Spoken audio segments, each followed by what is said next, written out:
So here on TechSpert, I review an awful lot of budget-friendly smartphones because let's face it, we're not all absolutely minted. We can't all afford a Samsung Billy Big Box Ultra or whatever. And thankfully in 2020, just £100 or £200 can have you a respectable budget blower with dependable camera tech, solid battery life and decent performance. But what if your smartphone budget is even tighter than that? I'm talking tighter than a gnat's chuff. Well, maybe the answer resides in the Doogee X95. You see, this budget smartphone costs just 50 quid here in the UK or $60 if you're living over in the States, which frankly sounds like an absolute bargain. But this sort of asking price, there has to be some sacrifices there, right? So can the Doogee X95 actually do everything that the standard smartphone can? Well, going to take you on a full tour of the hardware and the software right now so you know everything you need to know if you feel like throwing 5 crisp tenors Doogee's way. And for more on the latest and greatest tech, please do subscribe and ding that notifications bell. Cheers! So first up, of course, because this is an unboxing, let's see what you actually get in the box. There's the smartphone itself, wedged in there, proper solid. So besides the actual smartphone itself, you get a user manual, a Pokey pin device for getting your SIM in there, and a limited warranty card. You've also got a USB charging cable, and yes, unfortunately, the Doogee X95 does use micro USB rather than the latest Type-C reversible. And you also get a plug adapter as well, although my version was a 2-pin European effort. I'm not sure if you'd get a 3-pin plug if you ordered yours in the UK. Fingers crossed, but you should probably have a couple of spare ones knocking around by now anyway. So that's the rather thrilling contents of the box sorted out. Now let's actually check out the Doogee X95 itself. And as you can see, it actually comes pre-clad in a condom case for extra protection. Let's just whip that off now. It may not look particularly glamorous, but it's always good to see these covers bundled in the box with budget smartphones, especially with a £50 effort. I definitely was not expecting that. And you even get a pre-installed screen protector here on the Doogee X95 as well. Again, great value for money. And apparently, according to the spec sheet, you've even got a Gorilla Glass plate in here on the display as well to help protect it from scratching, although it didn't say which generation specifically. I'm guessing probably like Gorilla Glass 3 or something. Now, if you flip around to the back as well, just peel off this random sticker. It is a glossy plastic design. It's very simple, basic, straightforward design, as you'd kind of expect at this sort of price point. You've got a basic linear pattern there, but certainly no frills or flair to speak of. But you can grab the Doogee X95 in a choice of 3 colours, as actually demonstrated on the box here. I've got the black model, but you can also grab it in blue or green if you prefer something a bit more vibrant. Beyond all that, nothing too notable about the design apart from, yes, there is actually a headphone jack up top, which is always great to see. Now, when it comes to sticking your SIM card into the Doogee X95, you've actually got a choice of 2 slots. It's a dual SIM device, so that means you can slip in your work SIM and your personal SIM if you happen to have 2 separate ones. Otherwise, that second SIM slot can be used for a micro SD memory card. And that's probably just as well, because here on the Doogee X95, you've got a rather meager 16 gigabytes of internal storage. So that's going to fill up pretty fast, especially if you want to download lots of music, movies, things like that. The good news is that the Doogee X95 does run Android Go, which takes up less storage space than the full fat Android. And if you're not familiar with Android Go, basically it's a stock version of Android 10 here on the Doogee X95, but it's been rejiggered and generally streamlined so it'll run smoother on more entry-level devices like this bad boy here. Unfortunately, one of the sacrifices for Android Go is the lack of an apps tray. You've got no way of burying away any apps that you don't use that often out of sight. They all have to sit there on your desktop like on an iPhone. And the customization is also extremely limited here as well. So for instance, if you go to the home settings, you've basically got one option, and that's add icon to home screen for new apps, and that is it. And plus you have to do that anyway, because where else would they go? You can change the wallpaper, of course. You've got access to a variety of standard Android 10 settings like the digital well-being and those helpful parental controls as well if you want to pass off the Doogee X95 to your offspring. Give it a gesture set in action as well, so you can quickly and easily take a screenshot, for instance. And of course you got that dark mode as well, which is always a welcome addition. But some other features have also been called, like for instance, I don't think there's any way of getting gesture navigation on there. I certainly can't find it if there is, so you're stuck with that navigation bar at the bottom. I don't think you can even change the order of the icons or anything, so that's a bit of a bummer. And there's also no fingerprint sensor on the Doogee X95, rear mounted or otherwise. So what you'll have to do is dive into security and set up a PIN, but there is also an option for face unlock. Let's see if we can get this bad boy set up, start and roll, and then, oh, my head's not in that box even remotely. I have to tilt it down a bit, and it's hopefully accurately scanning my mug. Let's see if this actually works. I'm expecting it to be probably slower than a lethargic snail, even if it does, but hopefully not. Face recognition failed.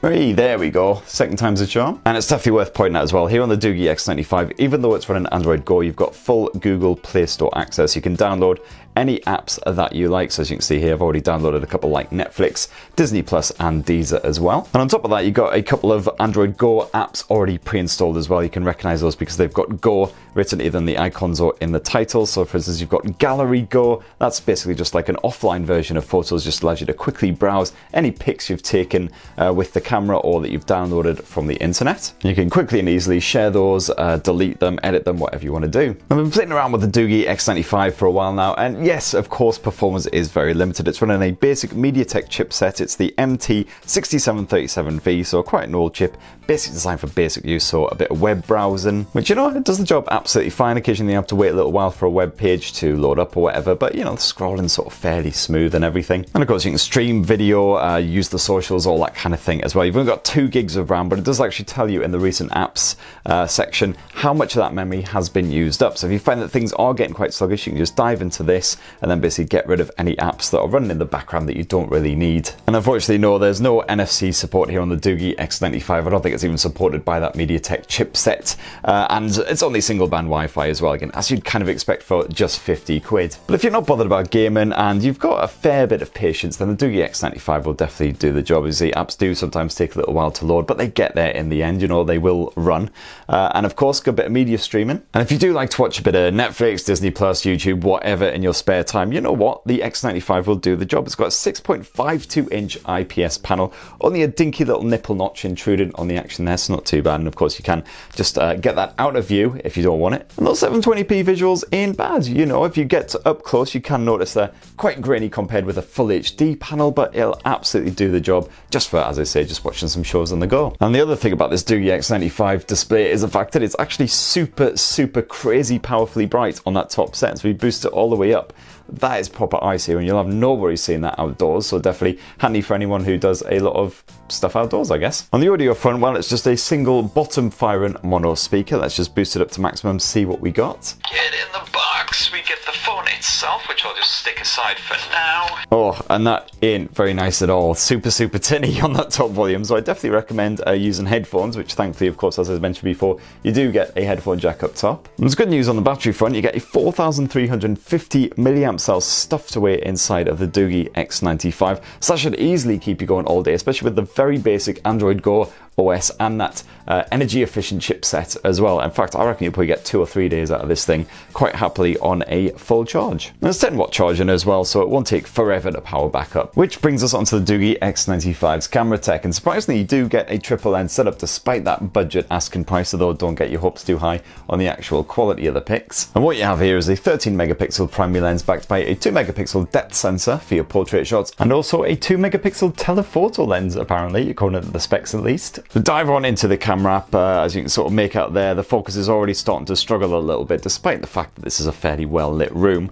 So that sort of gives an idea of how basic the performance will be here, but hopefully it'll be fine for your sort of everyday outside shots, certainly. So I've taken a quick snap, and as soon as you start to zoom in, you'll see that instantly that yes, it is quite grainy, of course, but it'll be fine just for simple shots that you just want to chuck up on Facebook, you know, share a snap of the sprogs at play or whatever. And you appear to be able to swap to that telephoto lens with a quick tap down here. So as you can see, it gets you a bit closer to your subject. Quite handy, I guess, if you're trying to shoot a pet or a kid or something without like intruding on the scene. But again, it's looking quite grainy there, unsurprisingly. For the portrait mode, you've got this funky control. Actually looks like you sort of set the size of the person's face that you want to capture, and then the bokeh effect, how severe that's going to be, and then take your picture, and then hopefully your subject will stay nice and sharp, and it will blur out the background with a fake bokeh effect. And yeah, that seems to have literally kept Stitch's face sort of sharp-ish while then softening everything else all around it. You do actually have full pro manual controls as well if you want to mess around with the likes of the white balance, change up the ISO levels as well. And that appears to be a little bit brighter than the first auto image, although still obviously quite grainy. And you also even get a full-on night mode as well here on the Doogee X95. That appears to have completely failed, though the focus definitely crapped out on that one. And if you want to shoot a bit of video, that maxes out at 720p HD resolution, and again, I wouldn't expect wonders considering that